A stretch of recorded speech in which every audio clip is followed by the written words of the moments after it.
it's Linda from Lányos Handmade, and today I want to say a special thank you to my followers because I went over the 1,000 mark, which I don't know why it's a big deal, but it's a big deal. Anyway, thank you very much. So today we're going to sew the Datura Crossbody bag from Cork and Copper Designs. This is a cute little bag and it has quite a few options. One of the options is this magnetic snap pocket in the back. You could easily fit any phone that you have in here. Lots of room. It's got a zippered front and card slots inside. I did a little hack on the card slots, so I kind of went off pattern. It has a lanyard for your keys, and I didn't have the proper material, so I had to kind of wing it, but it's there. And you can also use 1 or 2 pulls. You can also use 90-degree corners or rounded corners. That's an option. When it comes to the straps, there are options. I use the webbing option, and you can use raw edge material or you can use woven material, just like, you know, the quilting cotton you use for your bag. Now, you have to be careful what kind of materials you use because this is a very small bag, and it's difficult to poke corners out on a heavy material like vinyl or cork. So you have to really pay attention to what kind of materials you're using. This is also a bag that gets turned. So, you know, a heavier material would be difficult to turn. She does give an option for sewing the top up. If you turn it and can't properly close it up because your materials are too heavy, she does give you an option for that. But all in all, I sewed mine on my Janome. It's a Memory Craft 8200, and I sewed it just fine. This is all quilting cotton and webbing. It's sewed easily. So it, you know, pay attention to your materials all the time and what your machine can do. Now, I've put links below for all the materials and hardware I used, and I put links below for the group and the pattern. So let's get started sewing. So let's get started. Here we have our front piece that we have to build, and you might have these sharp corners on yours, or you might have the rounded corners. I'm doing the rounded corners, and so when you're doing the rounded corners, make sure you only put them in the uttermost edges because you don't want them here. That's where the zipper is going to go. So to start with, this is going to be my inner layer. And this is going to be my exterior layer. And to start with, she wants us to put our zipper on here and baste it down. So I'm going to get some clips and baste it down on there. So I'm just going to sew along the edge, just a nice basting stitch just to hold it while I put the lining on top of it and everything else. So let's go do that first. So I've sewed it on. Look how well that matches. It's amazing. I've sewed this on and I used a longer stitch. I think on my machine it's a 3.5. And I used a zipper foot because we're really going to need it afterwards.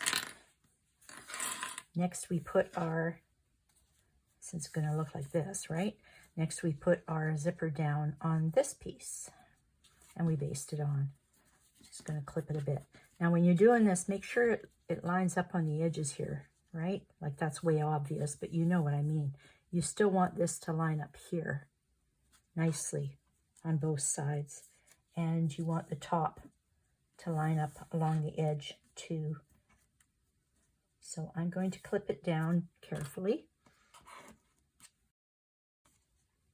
And this is what it's going to look like when it's finished. So I'm going to go and baste this side down now too. So this is sewed onto this side, just baste it on. And you'll notice it's the straight edge, of course, that we stick it on, not a rounded outside edge. And the next thing we can do, she opens up her zipper. And let's put this lining down on top of this layer. And remember to line it up again too. You don't want it lopsided like this. That's an exaggeration, of course, but you know, it's best to keep it as close to the end as possible. So I'm going to start clipping from the end because that's where I want it to go.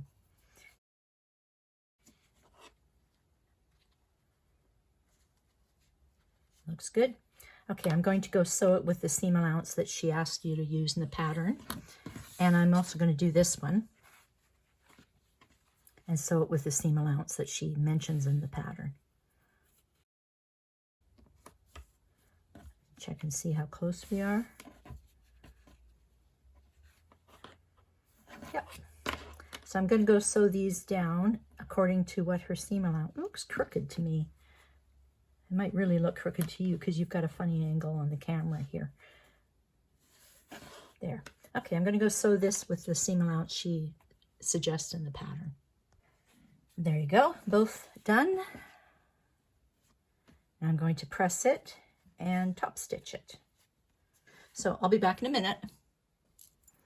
Okay, I've got it top stitched and pressed.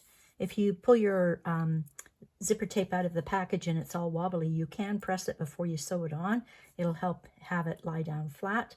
I wouldn't go anywhere near the teeth though, because sometimes they're plastic and they're melted, and sometimes they're metal and they get everything hot. So now we have to put back our zipper pulls, and when we do, we keep on trying until we make sure they're lined up, okay? So don't stop. Make sure these are lined up along here because it has to match.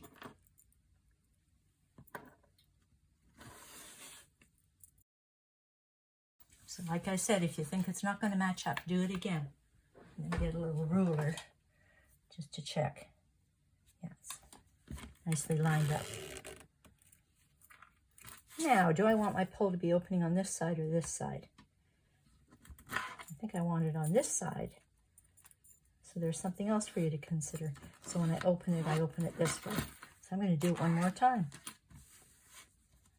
I'm going to pull the pull on this side this time. Look how much difference there is in that zipper. I'm going to trim this side off.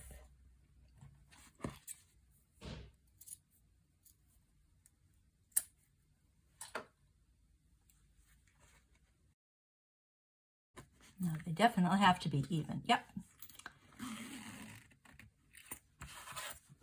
Let's see. Yep, that's good.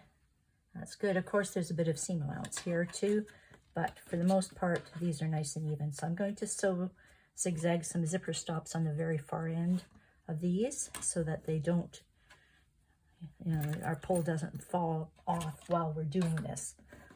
So I'll be back after I get the zipper stops put on. Okay, it's gotten a little bit chillier here, so I put my sweater on. But I wanted to show you how I finished this off. Of course, we've got our pressing that we did here and our top stitching. And I zigzagged around the outside. You can baste, but I like zigzagging just to hold these two layers together. And there's my zipper stops. And I guess I can pull these pins out now. This piece is finished. And let's go on to the other piece, which is the slip pocket. Now the slip pocket, she has instructions on where to put the magnetic snap. And I'm going to use this little washer and make the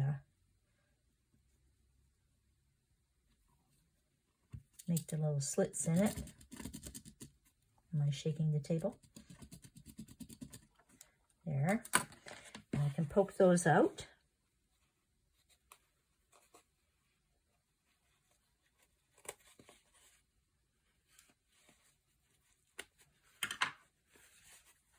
And I'm going to put my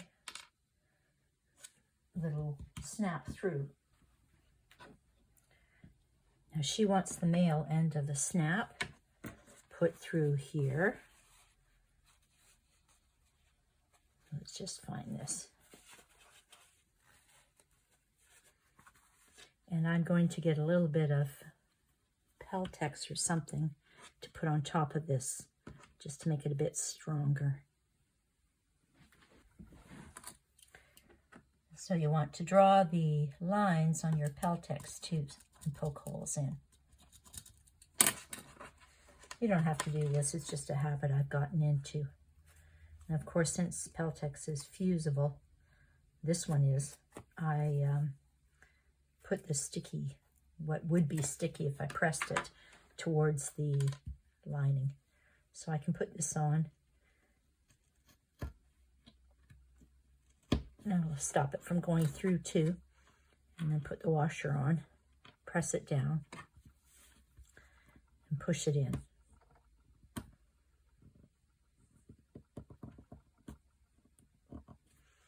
Sometimes if I can't push it in hard enough because my wrists are all messed up, I get my hammer and I just give it a tap to make sure that it stays down. You can also put some tape on top of there just to prevent any poking or raw edges or anything rubbing.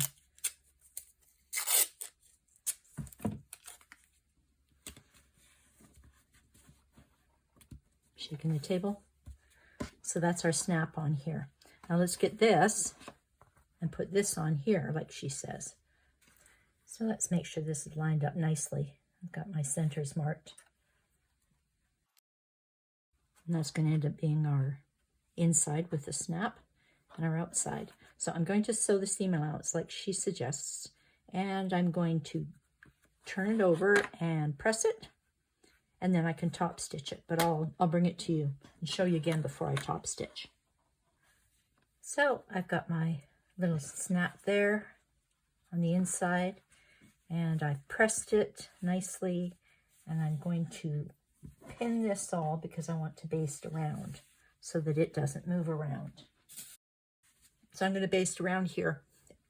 Okay, so you can see I've done my top stitching and my basting, and my snap is ready. Now we can put the snap on the exterior piece for the back. So now's the time to put the other snap half and washer on here. I've already put the interfacing on, and this is going to be the top. I kind of like this idea. She's got it putting them this way. So this is going to be the top of the washer, just like over there. And actually, I hope I'm not shaking the table. Actually, when I had my ruler out, I measured, and this, like my ruler was lined up perfectly. So I knew that this would match up with this, and this is properly centered, that's properly centered. So we're good to go. So I'm going to make little holes here so I can push this through the little holes wherever they are. You know, and if you find yourself messing up these holes, I did that once and I redid them, and all I did was put fray check on the wrong side where the wrong holes were, and I put a bunch of fusible interfacing on top of it, and it actually worked out quite well because it was just a little pocket here, so there wouldn't be too much strain on it. So we do the same thing. I'm going to get a piece of Peltex and put it on top of there, and put my washer on and put some tape on top. And oh, look, I haven't zigzagged around these outer pieces yet, so I should do that too. Okay, here's my Peltex.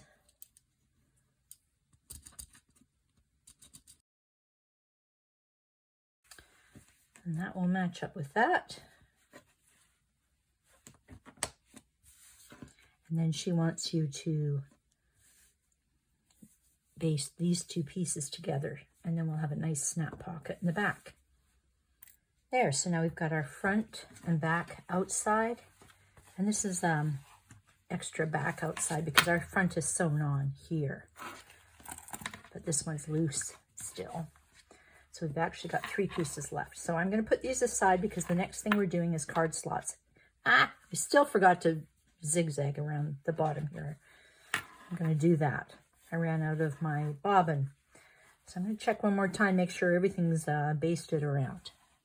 Okay, next we've got our card slots, and I have pressed in really well the folds that she wants in here to make it work.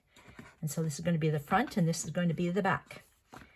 Now that I've done the pressing, what I am supposed to do is take this little bit here and edge stitch it. I'm going to use this foot with the guide on it. It's stitching a ditch foot or a ditch foot.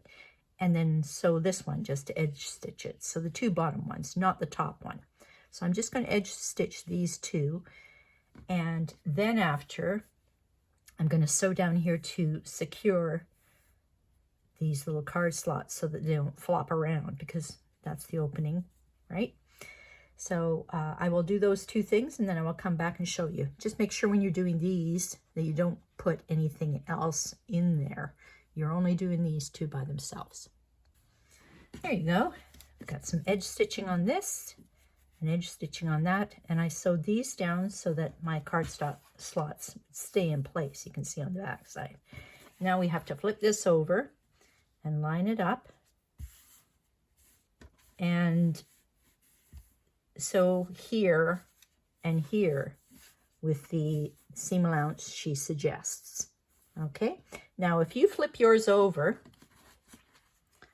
and it's a bit longer in the front or the back, keep in mind this measurement is given to you. This is the one we're going to go by. This is the one that's really important. So if your front is a little bit longer, we're going to trim your front down. Sometimes when you're using quilting cotton, we end up with it getting stretched as you press. This one actually shrunk as it was pressed. So stuff can happen to your fabric that makes, you know, this stick out a little bit. So you might end up with yours looking like that, not even. So you just trim it off so it matches, because now at this point we want it to match. So this is the same size as this, and we're going to flip this over, and I'm going to sew the side seams up. So I'll do that and I'll come back and show you. Now because this is such a, you'll see I've got my seams done. Now because this is such a bulky item, we are going to clip off the corners here so that we can turn it properly. I'm just going to get rid of some of this because it's kind of ragged. And it's amazing how thick this is, right? With the card slots double back like that. So that's why it's probably best not to use any interfacing neither, because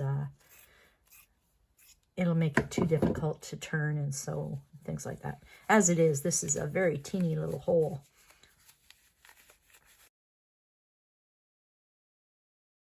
So I'm going to go press this and check with my credit card or whatever fits in the slots.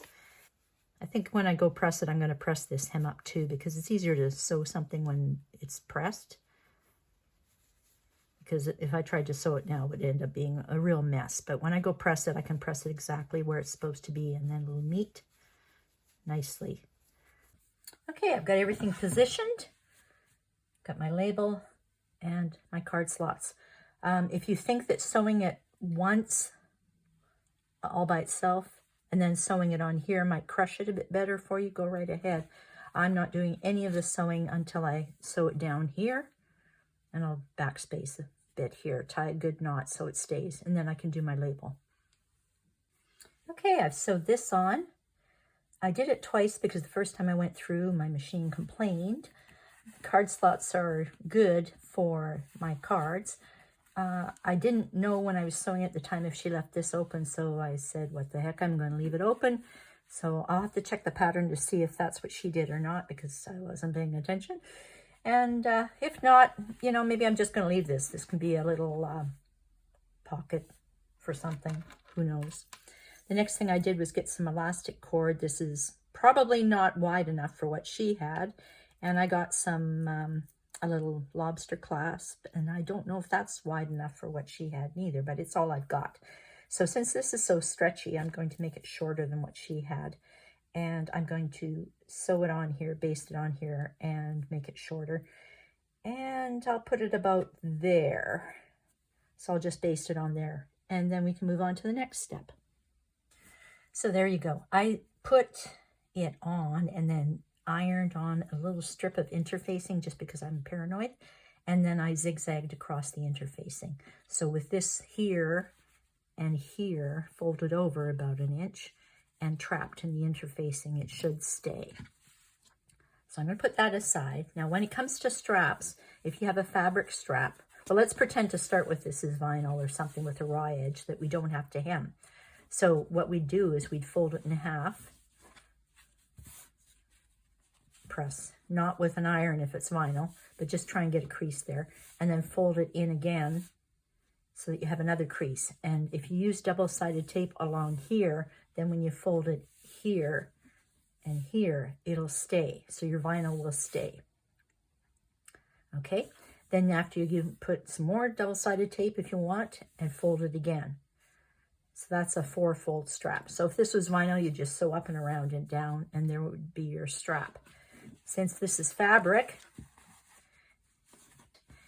right sides together, sew down there, and go to the way along the other end of the strap, wherever that is, and sew along here. And then when you turn it back, it will be like this together. And then I fold in by half and fold in by half. These corners I cut down. So she doesn't show how to do it with fabric, but that's pretty much it. With fabric, you do the same folds, but you have to hem the other side, right? So you hem the side first, fold it over. Now it's big like this, right? Snip off some of here, not past your fold line though, and then tuck these inside. And when you tuck them in, that's what makes your nice strap on the outside. Of course, it's going to be a mess because it's not sewn. And then you tuck everything in and you sew it down like that. But of course, it'll look nicer. Now, I'm going to use webbing, so I'm not doing the vinyl one, and I'm not doing a fabric one, but I'm going to go get my webbing and I'll show you. Now, to make the webbing strap, the first thing you do is just cut your proper lengths, and then you put it aside. So I'm just going to roll that up so it's out of the way. I've got my proper lengths and my equipment here, my hardware, everything's ready to go. I'm going to check back the instructions again and see how we put all this together now. Okay, so let's get our little rectangle ring here. Fold this in half.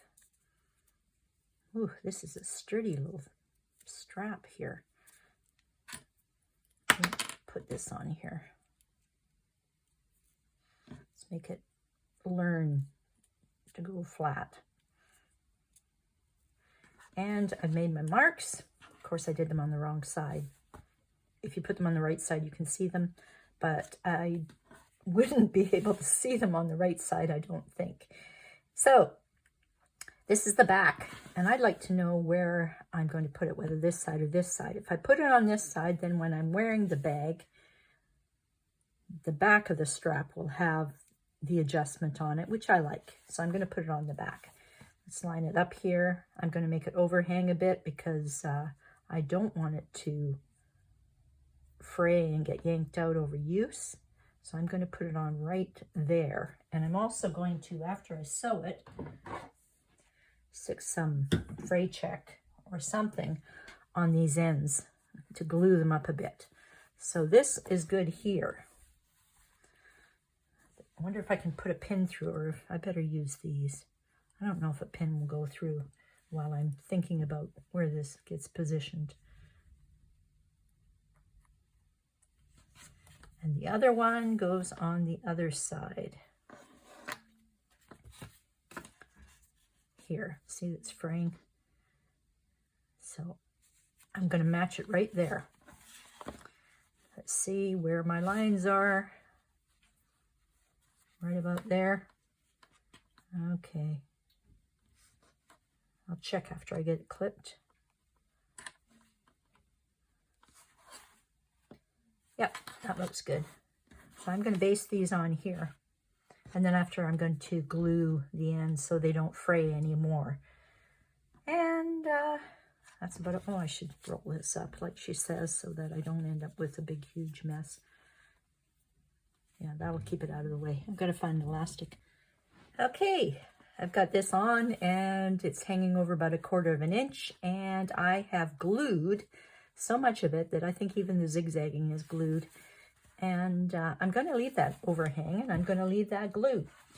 Now, we can put the right sides together for the front and the back. I'm going to open this a bit so maybe the... Oh, and I can put this through here too now. I'm going to open this a bit so that I can get this through. And I'm going to line this up probably end up sticking because of the glue. But I do want it lined up nicely. I've got to be careful here because there's a couple more clips. I still have them in that thing. Okay, there. I took the clips out of the other short strap, and I can clip this up with those now.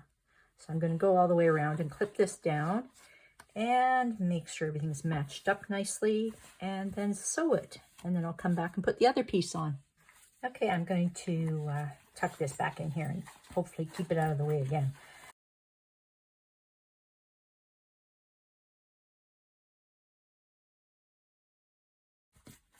I've got this sewed on. If you have a sharp angle here, you should clip the corners off, okay? Because it will be difficult to turn when there's all that in there. Right now, I'm going to clip here. I've sewed around twice, so it's really secure that way. So we want the lining right side together, so I'm going to clip around. And we're going to sew these together now with the same seam allowance that she says. And we have to leave this open because this is our turning space. I just had to show you all my clips. So this is smoothly on here. Now I can sew this piece on. Remember, we've got our lining together and an opening at the top. It's sewed. You can trim off your corners or do the slits or whichever you prefer. You got to be careful up here because the zipper's up here. So don't, it's probably best not to cut up here because you don't know if you're going to hit the zipper, and there's not very much zipper left holding here. So I'm going to turn it and we shall see how it goes, and it's probably going to be really difficult.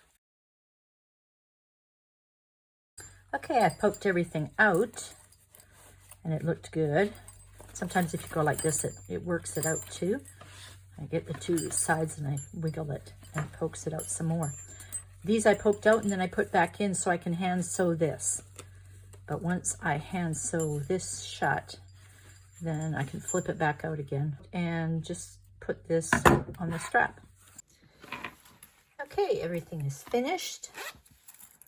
I've done my hand sewing. I've poked everything out. There's the card slots and the key lanyard and the snap pocket. Now I'm going to lay everything down nice and flat. And remember which I want to be my right side. And on the inside, the wrong side, I am going to sew a small patch of vinyl because I always find webbing to be slippery. So where the post of our slider lands, when we're finished, there will be a nice little patch of vinyl that nobody's going to see on the inside. And this will all be sewn up eventually so that hopefully nobody can see it. I need some matching thread though because I want to sew this. So I'll get some matching thread for my machine. But first I'm going to sew this little patch of vinyl on, and then I'll come back and we will thread everything through. Okay, hopefully you can see all this. So let's put this through our strap adjuster.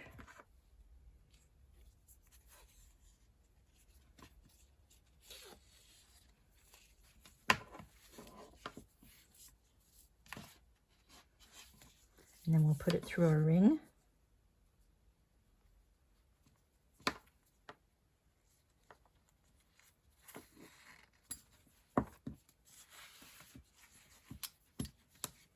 And we'll put it through our strap adjuster again.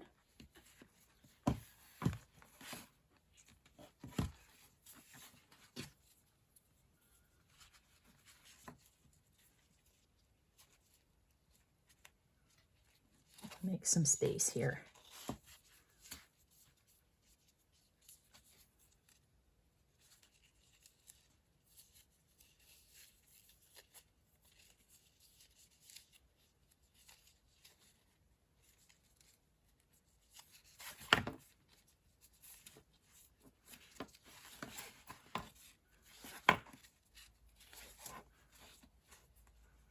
We've got our two things matching here.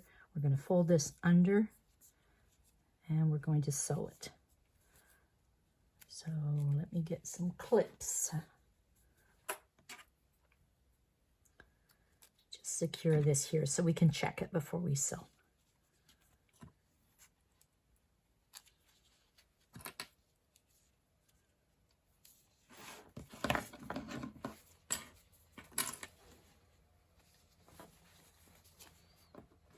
And that's pretty good.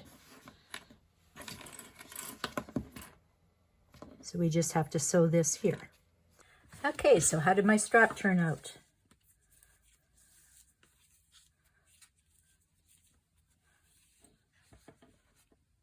That all looks good. And then this inside part here, where nobody sees, I had a matching thread, so I sewed it a couple of times around. And in here you'll see there's that patch that I put on, and it does make the strap not slip back and forth so much. So how'd that go? We would love to see what you've made. Please share in the group Cork and Copper Designs or on Instagram too, you know, just tag her. And I hope you enjoy the pattern. Thanks for watching and thank you for following. I'll see you again next time.